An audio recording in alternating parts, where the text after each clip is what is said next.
Hello, welcome to the latest video lesson focusing on family relationships in Romeo and Juliet.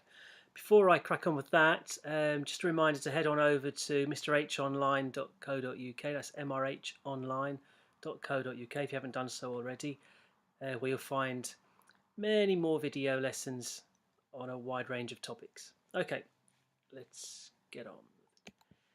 Okay, so the play, it's a family in Romeo and Juliet. The play follows the story of the two warring families, both alike in dignity from the prologue, but who are brought up to view each other as the sworn enemy. Family is all about loyalty and honour. Romeo and Juliet become the last victims of this feud, this battle, this ancient grudge, as their love for each other is forbidden and places them in great danger, forcing them into secrecy and to behave in ways that leads directly to their own deaths. Patriarchal family unit, other thing to consider. Look at the role of Lord Capulet throughout. The way he treats his wife, Lady Capulet, and his daughter, Juliet. Also, the way he speaks to Tybalt and the control he has over all these people. Patriarchal family unit just means that the husband is the head of the household. Okay, there'll be a few things to jot down some notes on as we go through this. So do use the pause button and have a notepad and pen at your side. So, areas to consider, to look at when considering the theme of family relationships. Okay, look at the context, and we'll focus on all of these throughout the next few minutes. The Elizabethans' view on family, marrying young into patriarchal society, the feud itself between the Montagues and the Capulets. Nobody can remember what it's about, but certain members of the two families are quite keen to continue it on, notably Tybalt. Characters to focus on, well, Romeo and Juliet and how they are treated by their own families, how they are treated differently by their own families. Juliet as a young woman is treated very differently to Romeo as a young man, and how they are affected by their family's feud. The role of the nurse and Friar Lawrence in all of this within those respective family units. And we'll look at, I've got a screen of quotations that you can use. Right, so a little bit of context.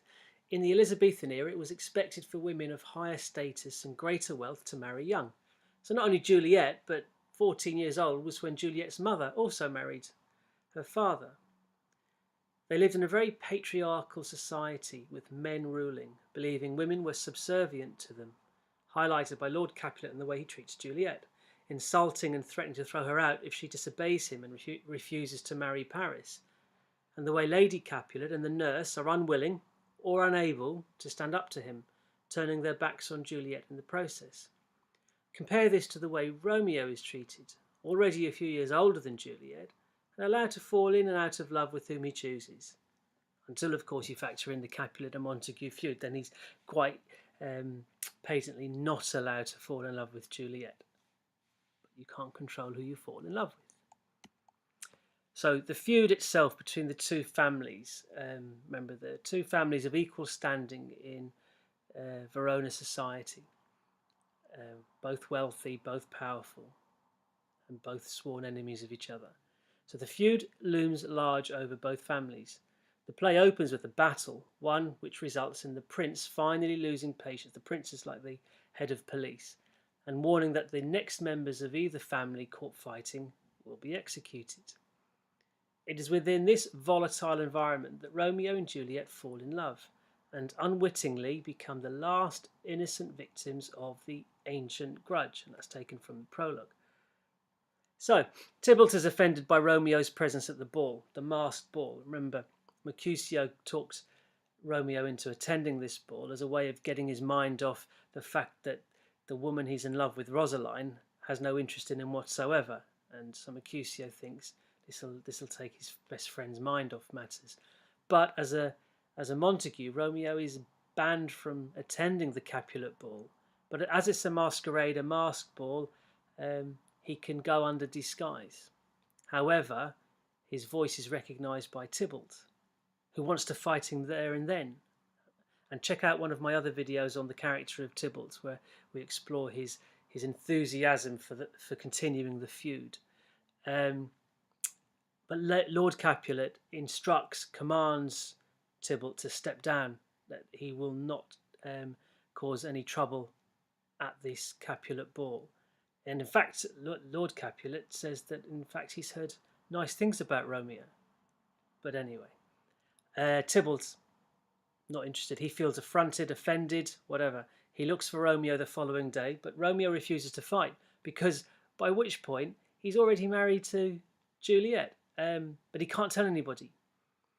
But Romeo refuses to fight Tybalt, but Tybalt then takes on Mercutio and kills him instead. Romeo then has a blood rush and he avenges his best friend's death, and he ends up killing Tybalt, and then instantly realizes that he's in trouble because the prince has said that anybody caught fighting between the two families will be executed. However, the prince does accept the mitigating circumstances that Romeo found himself in, and he banishes Romeo instead of executing him. So he banishes him, he sends him out of Verona to a place called Mantua, and he's not allowed back into within the walls of the city. Now Romeo nor Juliet can bear to be separated, so Friar Lawrence, good old Friar Lawrence, devises an ambitious plot to reunite them and bring an end to the feud. Do check out one of my other videos on the character of Friar Lawrence. I don't give him an easy time, let's put it that way. So Juliet herself, although young, she is a headstrong and confident young woman who defies her father and the patriarchal society to secretly wed her new lover. She's placed in impossible positions by both her family and Romeo, and makes stark choices in order to escape them. She remains loyal to Romeo throughout, making the ultimate sacrifice when she realises he's dead.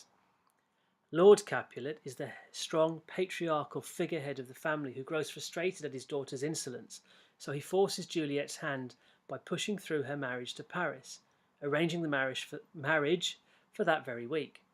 The impact on Juliet is immense, powerless as she is to defy her father.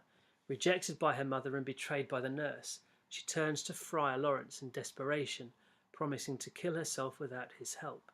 See, Friar Lawrence crops up again.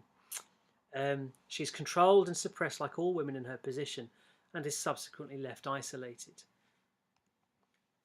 By stark contrast, we have Romeo.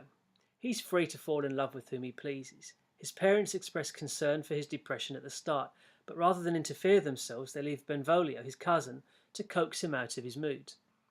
We know Romeo is a well-respected and likeable young man who has managed to avoid becoming embroiled in the family feud up to this point, to the extent that Lord Capulet is aware of this and acknowledges this, and is one of the reasons why he bans or prevents Tybalt from fighting with him. He is, though, also loyal to his family and doesn't hesitate to avenge Mercutio's death by killing Tybalt. So look at the influence or the impact that the family feud has had over Romeo. Family loyalty comes first.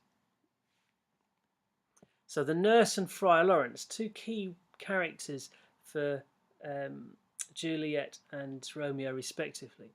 So both the nurse and the friar stand in for the parents when Romeo and Juliet need advice and support. They're both presented as sensible, caring and benign characters throughout.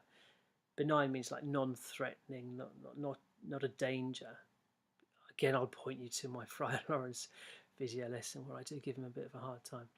The nurse is a surrogate mother for Juliet, having raised the child as her own, including breastfeeding her as a baby. This was normal for the time for a woman of this status. She's the person Juliet turns to, her confidant. She keeps her secrets and only wishes the best for her. But she's powerless to stand up to Lord Capulet, and when Juliet turns to her in desperation, the nurse instead tells Juliet that Paris would be a better marriage than one with Romeo. Now Juliet feels this cut deeply as an act of betrayal, pushing her to take drastic action. And all of this is happening because of the feud between the two families. Performing a similar role for Romeo, the friar is the pivotal character in the narrative. Although well-intentioned, he believes Romeo and Juliet's marriage will bring the two warring families together. It is his actions, marrying Romeo and Juliet, concocting such an ambitious plan, which precipitate their eventual deaths. At various points he could have spoken up and told everyone what was really happening, but chose not to. So, text a bit small here, but do pause it and take notes. Don't copy everything down, but highlight the bits that you need. useful quotations from the prologue. Two households, both alike in dignity. Okay, that sets the stall out at the start. These families are both equally highly thought of and equally powerful. Deny thy father and refuse thy name. This is Juliet musing on the misfortune of falling in love with her family's enemy, with the son of her family's enemy. But if he turns his back on his name, then she can love him freely. So she's thinking, well, if he denies his father and refuses his name, then I can love him. And so, good Capulet, which name I tender as dearly as my own, be satisfied. Now, this is Romeo incensing Tybalt by refusing to fight him, perceived to be goading him, but can't provide him with the reason for this change of heart towards the Capulets, as he has to keep the marriage secret for the moment. And Tybalt can't cope with this. And Mercutio is curious and confused as well, and defends his friend's honour, and as a result dies. So, in the aftermath of the murder or the death of Tybalt and the banishment of Romeo, the nurse says to Juliet, "Will you speak well of him that killed your cousin?" And Juliet says, "Shall I speak ill of him that is my husband?" So quite clearly Juliet is torn between the love for her husband and the loyalty to her family, her cousin Tybalt. Now we move on to Lord Capulet and his brutal treatment of Juliet, his daughter, when she refuses to do as he instructs. "Wife, we scarce thought us blessed that God had lent us but this only child. But now I see this one is one too much." Wow. So they've only got one kid, and they felt blessed, or they felt cursed that they couldn't have more than one kid. But now, because of Juliet's behaviour, insolent behaviour, he's saying, "God, we were cursed even with the one we had." He does continue to threaten to throw her out onto the streets, then deny that she's ever been his daughter. And he says, "Graze where you will, you shall not house with me." So he's telling Juliet she will no longer live under his roof should she go against his will. How powerless is this 14-year-old girl under these threats? So she has no alternative but to resort to drastic measures. And so the theme of family could be incorporated into any question on the characters of Romeo, Juliet, Lord and Lady Capulet, the nurse, or Friar Lawrence.